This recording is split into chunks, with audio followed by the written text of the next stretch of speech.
नमस्कार। एक दिन मैंने आपको बताया कि इनकम टैक्स क्यों नहीं लगना चाहिए, अब बजट आने वाला है। अगले दिन मैंने आपको बताया कि किस तरह से हमें सोच समझकर अपने सबसे करीबी प्रतिनिधि को चुनना चाहिए, यानी पंचायत और लोकल बॉडीज़ के जो प्रतिनिधि होते हैं उन्हें बड़ा सोच समझ कर चुने, क्योंकि ये आपके डायरेक्ट टच में रहते हैं, पास में रहते हैं और सबसे करीबी आपका जो होता है वो आपके वार्ड का पार्षद या आपके गांव का सरपंच। इनको बड़ा सोच समझ कर चुने, इनको वो हों ये जो लोग जो गांव के लिए कुछ करें। अक्सर और ज़्यादातर हमने देखा है कि ये लोग सिर्फ अपने लिए करते हैं, अपनी घर दुकान मकान और खजाना भरने का काम कर रहे हैं। आज ये तीसरी बात, ये तीनों बातें मैं गणतंत्र दिवस के उपलक्ष्य में और उसके परिप्रेक्ष्य में कह रहा हूँ। आज तीसरी बात यह है कि हमें हमेशा की तरह, जैसा कि भारत में होता है, हमेशा की तरह हमें जो आज का जो सब्जेक्ट है वो सोच समझ कर चुनना है और उसके भाव में नहीं बह जाना है।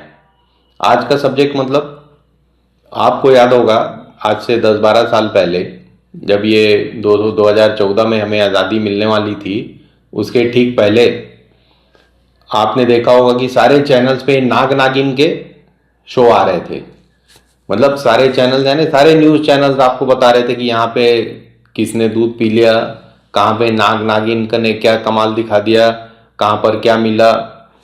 अब आपको इस तरह के कोई चमत्कारी ये करतब भी आए थे समाचार आपको अब कम दिखते हैं। ये उस समय का एक बड़ा सोची समझी एक बड़ी अच्छी नीति थी जिसने भी बनाई थी, ताकि लोग धार्मिक हो जाएं, और जब आप धार्मिक हो जाते हैं तो एक पर्टिकुलर पार्टी की ओर मुड़ जाते हैं।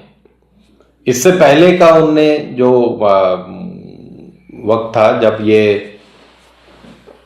राम रथ यात्रा चल रही थी 89-90 में, 79-90 की बात है, तब रामायण सीरियल आता था। उसके लिए अडवाणी जी ने बड़ी कोशिश करके रामानंद सागर जी को और प्राइम टाइम दिलाया गया था और बड़ा उस सीरियल को महत्व दिया गया था। खैर वो सीरियल पहला पहला था देश में। अगर आप उसके सिनेमैटिक ये देखें कंटूर्स तो बहुत ही बेकार थे, डायलॉग भी बहुत अच्छे नहीं थे, लेकिन श्रद्धा इतनी है लोगों की रामायण के प्रति कि वो अपने आप में एक बहुत बेहतरीन हिट साबित हुआ। उसके हर कलाकार, करीब करीब हर कलाकार को मेंबर पार्लियामेंट बना दिया गया भाजपा की तरफ से। अभी तक बन रहे हैं वो। रामचंद्र जी अभी भी बन गए गाजियाबाद जाके, अरुण गोविल। उसके पहले दीपिका बन गई, उसके पहले जो रावण थे वो बन गए अरविंद, और उसके बाद महाभारत आया, उससे भी कुछ बड़े बड़े मेंबर पार्लियामेंट निकले। तो ये जो मैं अभी आपसे कह रहा था कि वक्त के बहाव में आज का जो सब्जेक्ट है वो उसके चक्कर में मत आ जाइए आप। क्यों मत आइए? आज का सब्जेक्ट क्या है? ये बाबा बैरागी और ये धर्म की बातें दिन भर। अब इसको हर तरह से प्रमोट किया जाता है। जैसे अभी एक रायपुर में एक अखबार का कुछ कार्यक्रम चल रहा है, उसमें वो सागर दमोह वाले धीरेन्द्र शास्त्री टोटल फर्जी लोग हैं। ये दूसरे वो हरिद्वार वाले रामदेव, ये सब बाबा नहीं है, ये सब व्यापारी हैं, अपना व्यापार फैला रहे हैं। अब ये इनको कौन समझाए? इनकी जिम्मेदारी बनती है, नैतिक जिम्मेदारी बनती है कि अगर आप न्यूज़पेपर निकाल रहे हो तो ये कमर्शियल काम नहीं है। इंडियन एक्सप्रेस के जो कर्णधार थे रामनाथ गोयनका सेठ जी, उनका कहना था कि मैं बाकी धंधे पैसे के लिए करता हूँ, लेकिन न्यूज़पेपर मैं जनता के लिए निकालता हूँ। उसकी एक धारणाएं हैं, उसकी एक जिम्मेदारी है, और उसलिए मैं इस न्यूज़ के क्षेत्र में हूँ। और उन्होंने अपनी ये जिम्मेदारी हमेशा अपने जीवन पर्यंत निभाई। इंदिरा गांधी का विरोध किया, सब किया, इमरजेंसी का विरोध किया। आज भी इंडियन एक्सप्रेस अपनी एक पहचान रखता है, हालांकि कमर्शियली सक्सेसफुल नहीं कहा जा सकता।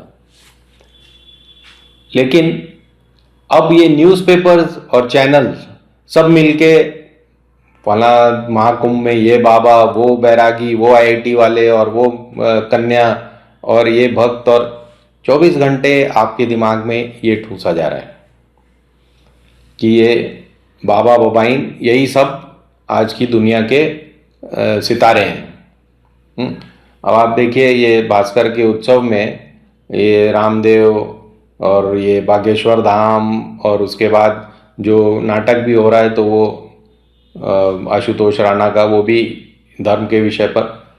विषय अच्छे हैं, इनका बहुत सम्मान के साथ और बहुत अलग ढंग से इस्तेमाल होना चाहिए। ये पब्लिक कंजम्पशन की लिए जो चीज़ें होती हैं उनका जिम्मेदारी के साथ इस्तेमाल जिम्मेदार लोगों को, खासकर न्यूज़पेपर चैनल मीडिया वालों को बहुत जिम्मेदारी से करना चाहिए।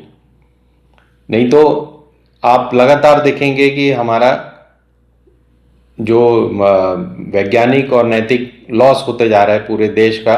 आज एक सर्वे आया है जिसमें कम से कम 33% कक्षा 9वीं के छात्र ऐसे हैं जो तीसरी का मैथ्स का प्रॉब्लम नहीं सॉल्व कर पा रहे, क्योंकि आपके दिमाग में ये 24 घंटे ये सब चल रहा है। आपको दिखाया यही जा रहा है, आपको समझाया यही जा रहा है। आपको लग रहा है कि ये कुंभ मेला जाओगे तो पूरी तरह से तर हो जाओगे, आपके पूर्वजों के और आने वाले पीढ़ियों के सारे पाप माफ हो जाएंगे।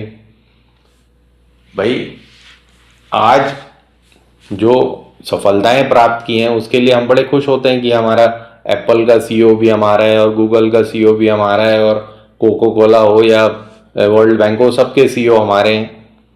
आप सोचिए ये सीईओ कब पढ़ रहे थे इंडिया में? ये 60, 70, 80 के दशक में पढ़े हुए लोग हैं जो आज दुनिया भर के बड़े संस्थानों को लीड कर रहे हैं। अभी ये 2010, 20 और अभी आने वाले पिछले 15 साल से जो चल रहा है हमारे देश में, इसमें से कितने ब्रिलियंट लोग निकल रहे हैं। आज आप कोई भी चीज़ का विरोध करते हो और कोई भी चीज़ मतलब महंगाई का, बेरोजगारी का ये हो, और शाम को India England, India Pakistan, India Australia का T20 मैच देखकर आपकी सारा उत्साह फुस हो जाता है। तो रियल चीज़ों पर ध्यान दीजिए। ये बाबा बाबाइन इस दुनिया में आए हैं आपकी तरह, मेरी तरह, और ये सिर्फ अपना धंधा चला रहे हैं। आप अपना धंधा करिए, अपने आप को परिपूर्ण करिए और उन चीज़ों पर ध्यान दीजिए जिससे आपके परिवार, समाज की बरकत हो। धन्यवाद। हिंदुस्तान जिंदाबाद।